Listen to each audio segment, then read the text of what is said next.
Nobody is asking how Nnamdi Kanu was brought into Nigeria from Kenya. In fact, everybody has stopped asking. But that's a question that we should ask. Nnamdi Kanu is a British citizen. The British were also part of this whole thing. Because it will never have succeeded without British support. The DSS has come out to say that they are not the ones that did it. The witness during Nnamdi Kanu's court case said that he was from airport. He received Nnamdi Kanu and took him straight to the DSS dungeon. Then you ask, who exactly carried out that mission? The British agency and Nigerian agency collaborated to pin Nnamdi Kanu down. That goes on to show you the reasons why there has been no effort by the British to support Nnamdi Kanu and make sure that his stay in DSS comes to an end and in fact gets his freedom. I'm saying this because the British have a mandate to protect their citizens who are facing trials in foreign countries. Yes. Yes. Fact check me. In fact, I'm going to read you something now to show you the rights of British citizens, to protection against unfair trials in foreign countries. And in fact, they have a mandate. The British consuls have a mandate, to stand by a British citizen who is undergoing trial in foreign countries. And since Nnamdi Kanu has been going in this trial, have you seen the British recently come to his aid effectively? In fact, let me tell you, to add to you, the British fights against illegal detention against its citizens in foreign countries. Yes. They fight against it. They lobby against it until that person receives fair trial and fair sentencing. That is the extent the British can go in ensuring that anybody carrying their passport will never be left behind. I will read you briefly on the role of the British, of the UK, in defense of their citizens around the world. Listen very carefully.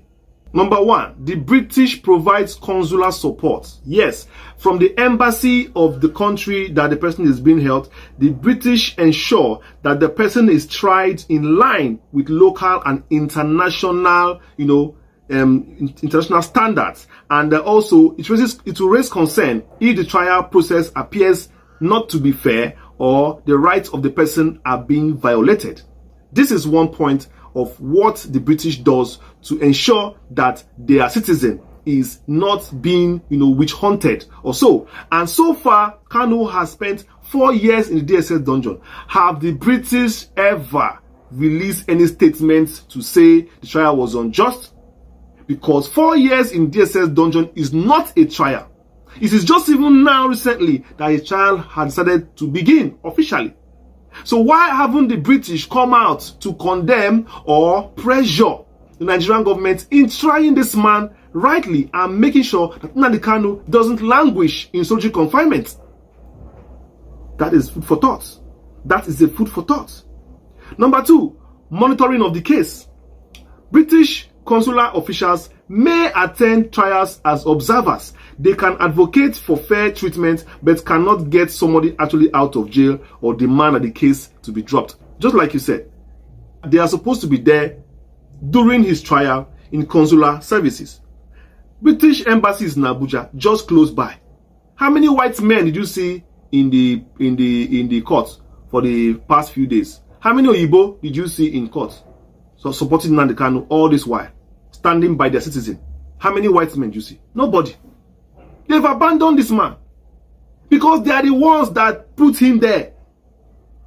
They are the ones that went to Kenya. They are the ones that played the major role in making sure that they assist in catching this man for the government. See, let me tell you something like that. Clear conscience fears no accusation. It is their conscience that is worrying them. How can you put somebody in cell and be coming to the cell to check the person? You cannot do it now because you are the one that put him there. Look at the court. They're not even in the court. You don't hear any statement from them. They have Twitter account, Facebook account, UK in Nigeria. UK government in Nigeria has accounts. Have you seen them tweet, say anything about the citizen? If Nnamdi Kanu was a white man now with that passport, you will never hear word in the House of Assembly in UK. You will never hear what they will talk about it until tomorrow comes. Let's keep on going. Diplomatic pressure.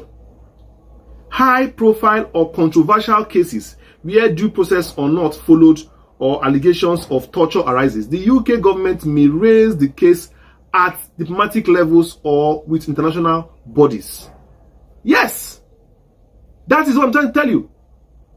When this Gambian of a man that had Binance had issue with Nigerian government and he was nearly condemned to prison, what happened to him? The US government increased pressure, did everything possible to ensure that the man was, released and sent back to the country. They had to cancel all the trials, they had to cancel all the cases that he had. Everything struck off overnight, just because they had negotiated it and it has been accepted, and now he has been released. Whatever they did under the board, we don't know, but the countries agreed that this man should be released, and Nigerian government released him. What stopped UK government from going that same way to apply pressure to ensure that this man is also released? What stops the UK government from doing this same thing? What? Okay, let's go on. Humanitarian and legal rights advocacy.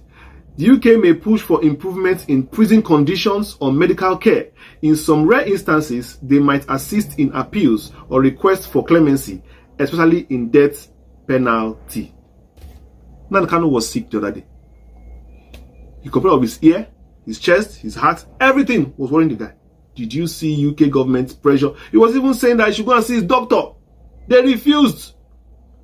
The government refused. Did the UK now come and say, okay, we want our citizens to receive proper medical health care. We are sending in doctors. Okay, send in doctors from UK or from the embassy to take care of this man. Did you send any doctor? Nothing. They've abandoned this man. And what do you think? They abandoned him because they are the ones who put him there. These imperialists are not to be trusted at all. They can do anything for resources.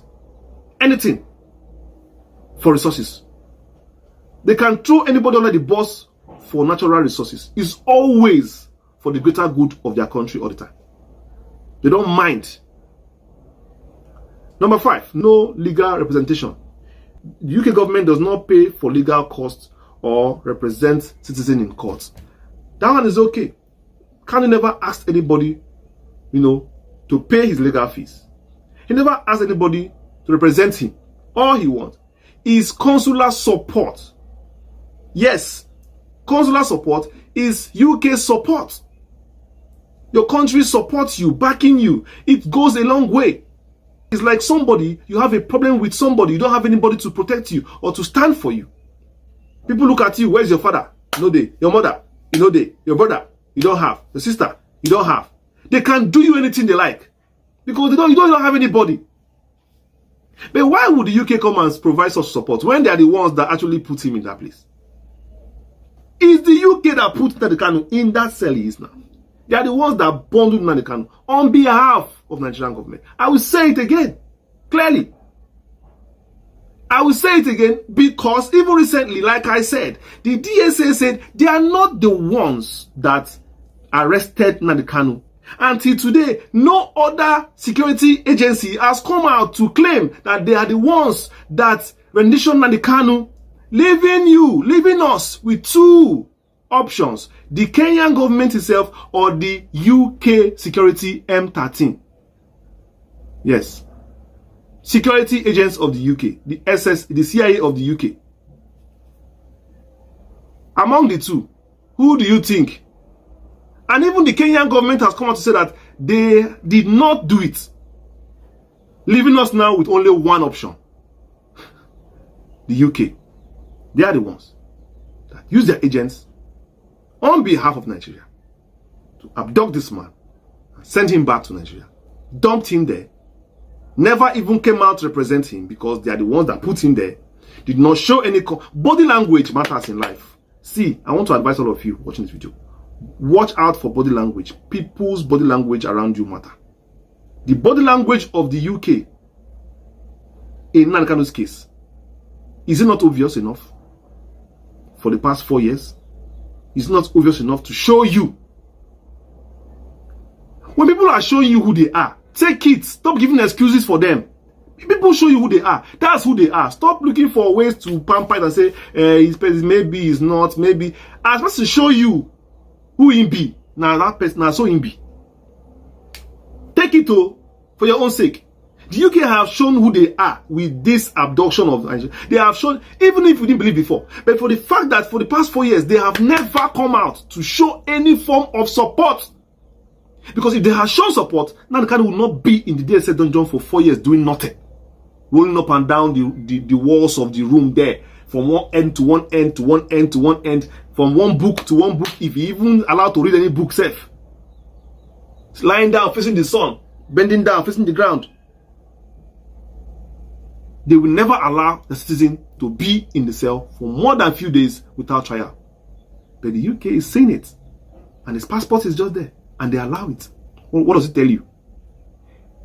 The witch cried in the night and the child died in the morning. No be coincidence. No country can set any man free. No group, only God can grant a man freedom. And once God decides to grant any man freedom, everybody will start working in favor of that man. And everything will start turning around to favor him.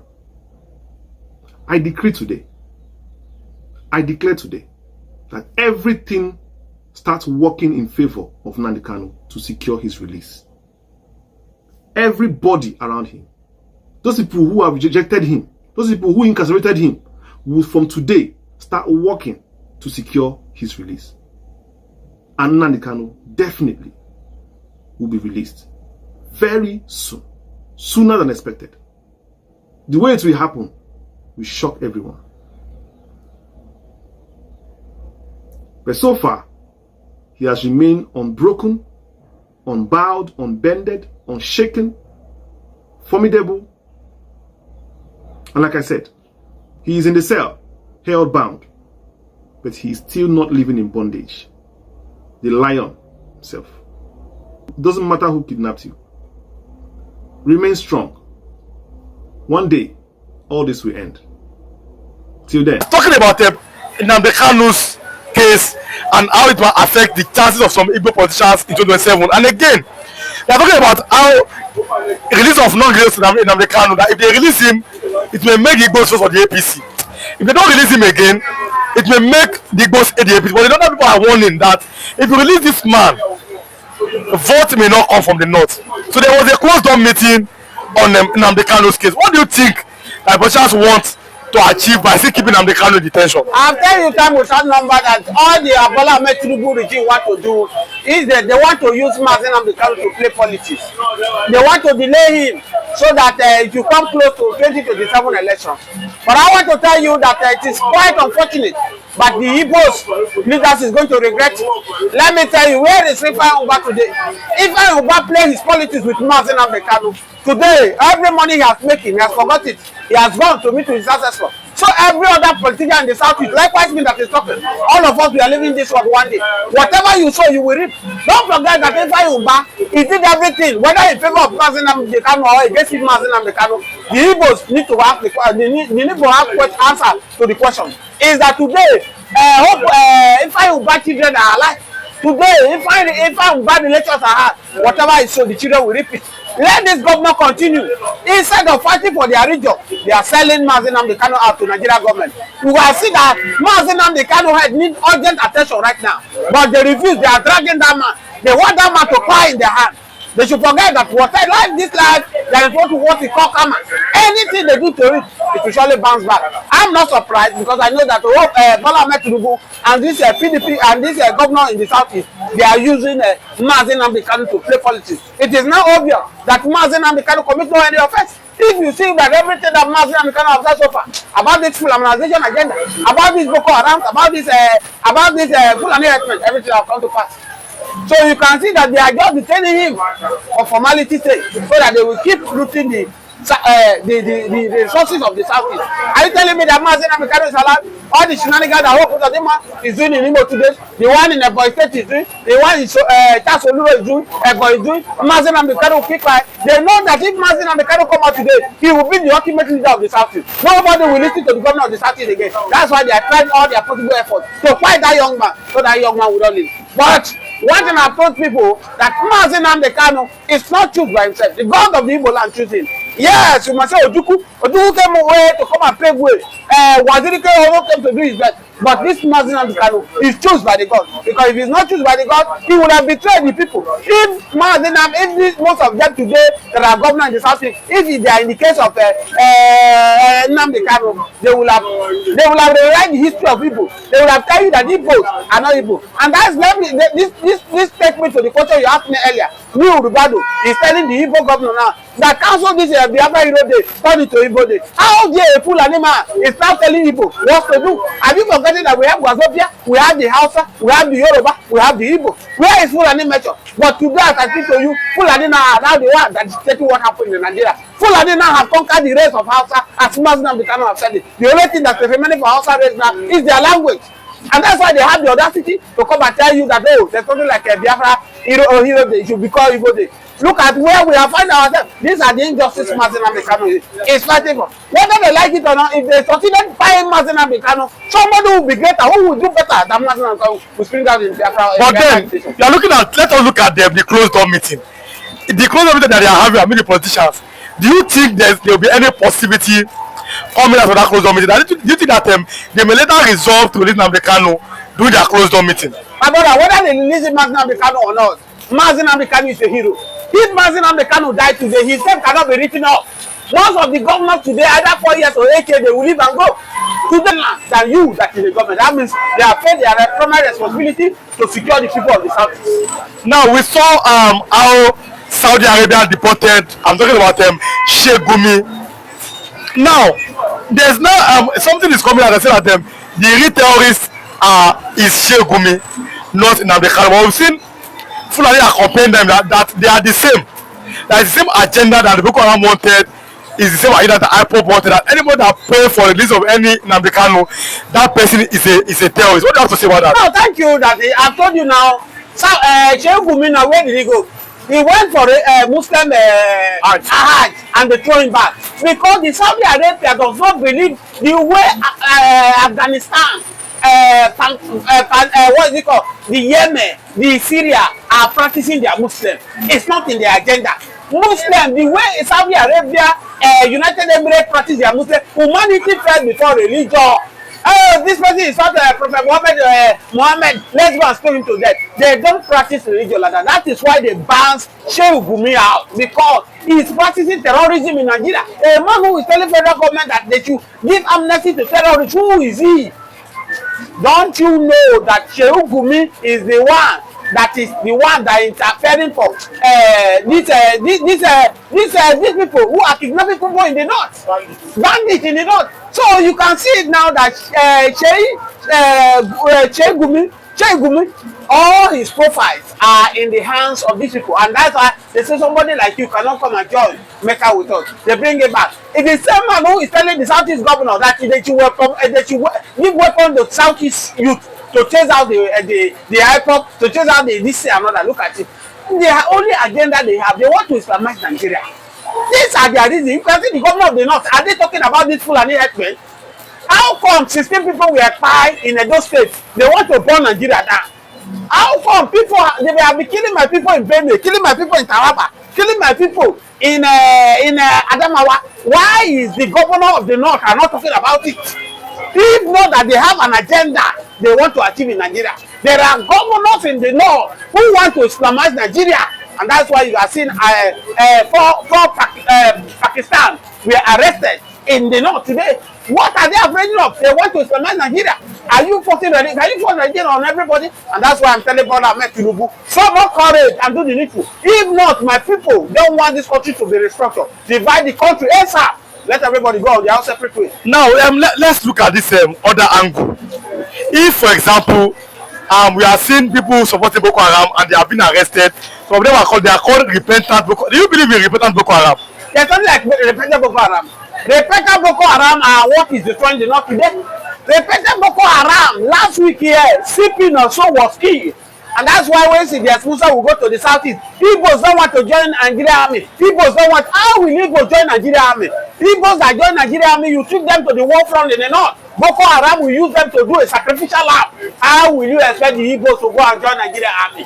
Once the repentant Boko Haram, they pick now, they rehabilitate them, they carry them. They are the ones giving information to the Boko Haram. That's why they give ambush to Nigeria army. They fight Nigeria army. They took over what belongs to Nigeria army to begin to fight Nigeria army. So these northern people are the problem of Nigeria. And that's why we are saying that if these people don't want a structure, Bola Ahmed Tinubu should divide this country. Let the north go. Let the south go. Let everybody stay on his own.